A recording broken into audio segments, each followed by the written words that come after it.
So VAR's going well, isn't it? It's really improving the Premier League and referees are doing a fantastic job of utilising it. Said no one ever. Pretty much every club has been negatively affected by VAR this season, so let's look at each Premier League side's biggest VAR mistake in order of ridiculousness. 20 Southampton, Ryan Burton's red card. Okay, I couldn't find a proper VAR decision that's gone against Southampton.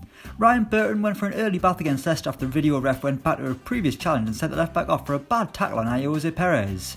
It was the right decision, but a kick in the teeth of the Saints, who had just conceded. That's why it's in last place. 19 Crystal Palace, Jordan Ayew's goal against West Ham. Another decision that was correct. I couldn't find a proper VAR mistake for Palace either. They eventually gave Ayew's late winner against West Ham, but my word, it took them ages to give it. That's all. Palace are loving VAR, they're getting loads of decisions their way. 18 Newcastle United, Sean Longstaff's red card. A third club who haven't been much aggrieved by VAR, the closest I could get was Sean Longstaff's red card against Wolves. It was one of those ones where it could easily have been a yellow and nobody would have batted an eyelid, but once the referee had made his mind up, VAR were never overturning it. 17 Norwich City, the penalties given to Manchester United. VAR awarded Manchester United 2 penalties against Norwich the other week, neither of which were particularly stonewall. First, Godfrey was penalised for a foul on James, then Todd Cantwell apparently handled it in the box. Norwich were rightfully annoyed, but it didn't really matter as Man United missed both spot kicks, rendering the incidents meaningless. 16 Brighton, Ashley Westwood escaping a red card. Neil Maupay got a nasty whack to the head when Brighton played Burnley, his face colliding with Ashley Westwood's boot late on.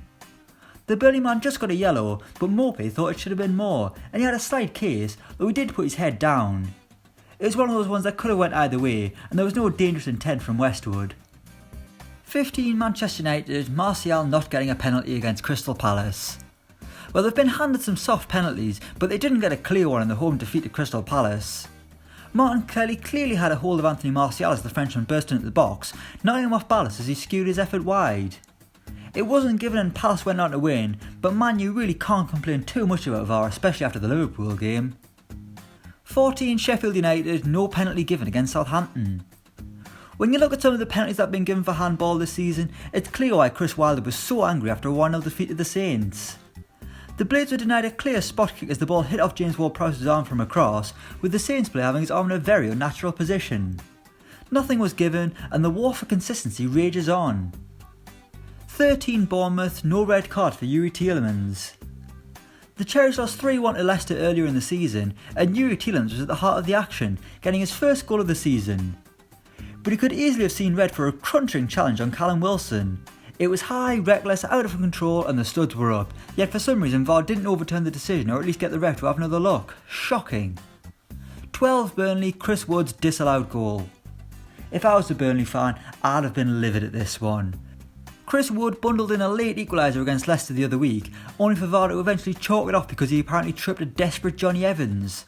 Was there contact? I'm not sure, but either way, Evans wasn't getting there, and it clearly wasn't intentional. But Evans got lucky, and Leicester got 3 points. 11 West Ham, Sebastian Haller not getting a penalty against Norwich.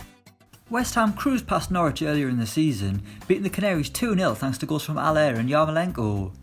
But it easily could have been more, with the Hammers denied a blatant penalty. Haller was clearly tripped in the box by a Norwich player, but the ref ignored it and for some reason VAR didn't overturn the decision. If that call had decided the game, the Hammers would have been raging, and rightly so, it was a stonewall penalty. 10 Watford, no penalty given against Spurs. Gerard Deulofeu got a soft penalty against Chelsea, but he was denied a stonewall against Spurs. The Hornets were 1-0 up and a second goal would have probably sealed it against a woeful Spurs side. The Spaniard was clearly bundled over in the box by Jan Vertonghen, which was even clearer on the replays. Yet nothing was given and Watford eventually had to settle for the draw. 9 Chelsea, Deulofeu's penalty. We've just mentioned it, but it was a shocking decision, and one that very nearly led to a comeback from Watford. Chelsea were pissing about with it at the back and Deulofeu nicked it, then suddenly was on the floor after a kind of challenge from Jorginho. The ref didn't give it initially, only for VAR to go back and award one of the softest penalties you'd ever seen in your life. It was scored, but luckily for Chelsea they held on. 8 Everton, Aaron Connolly's penalty. This penalty was just as soft as the Deulofeu one, and it was the first penalty given by VAR, I think. But why? You can tell from the reaction that no one thought it was a penalty, not even the fans appealed. Yet VAR spotted a foul from Michael Keane on Connolly, which set Everton on their way to yet another defeat. There's no chance that's a penalty. VAR is setting the bar incredibly low for what counts as a foul in the box, when in reality it should be the other way around. 7 Leicester, Sadio Mane's penalty. It's a hat-trick of soft penalties, and this one was practically the last kick of the game. Yes, Leicester put themselves in the bit of bother with some bad defending, but did Mark Albrighton do enough for Sadio Mane to fling himself to the ground like he did? Not at all, and VAR should have overturned it. Alas, Milner scored from the spot and Liverpool won again. 6 Manchester City, Laporte's handball against Spurs. A new handball rule was introduced this season, and Man City felt its wrath at home to Tottenham in the last minute. Gabriel Jesus finished brilliantly to hand City what looked like a dramatic winner, only for VAR to go back and rule it out because the ball brushed Aymeric Laporte's arm, even though his arm wasn't in an unnatural position. A crushing blow for City and a warning to other Premier League players. 5 Wolves, BOLY'S handball against Leicester. Wolverhampton Wanderers also felt the wrath of the new handball rule when they played Leicester. Dendoncker thought he'd scored the opener, only for his goal to be ruled out because the ball hit BOLY'S arm. Now it only hit Bolly's arm because Dendoncker headed onto him from point blank range, so what was Bolly meant to do? It's not like he caught the thing, put it down literally on the spot for Dendoncker to tuck away. What a shocking new rule this is. 4 Tottenham, Son's red card against Everton.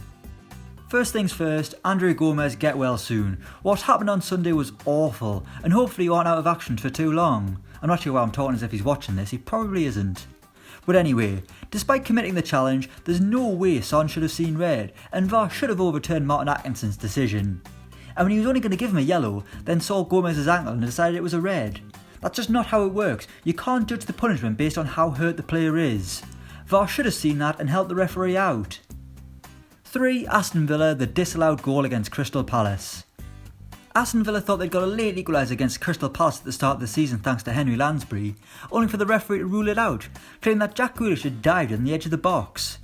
He was booked, and despite clearly saying on the replays that it wasn't a dive, VAR did nothing and allowed Crystal Palace to go home with all 3 points. Jack Grealish was rightfully enraged in what was a shocking decision. 2 Liverpool, Firmino's offside goal. I mean, he wasn't offside. The flag went up, then VAR looked at it, saw he was onside, then drew another line on the pitch that deemed that he was in fact offside because of his armpit. How can you score a goal with your armpit? It says arm in the name, so surely that would be a handball and be a part of the body that you can't be offside with. I just don't understand how this decision happened. It's one that seriously could have lost Liverpool the title had it not been for that late comeback. And number 1 Arsenal, Socrates' disallowed goal against Crystal Palace. For the life of me, I don't know how VAR decided this goal shouldn't stand. It's almost as if they were desperate for Palace to get a point, looking for any reason to rule out Socrates' brilliant finish. The claim was that Callum Chambers had fouled the Palace player, despite actually being fouled himself.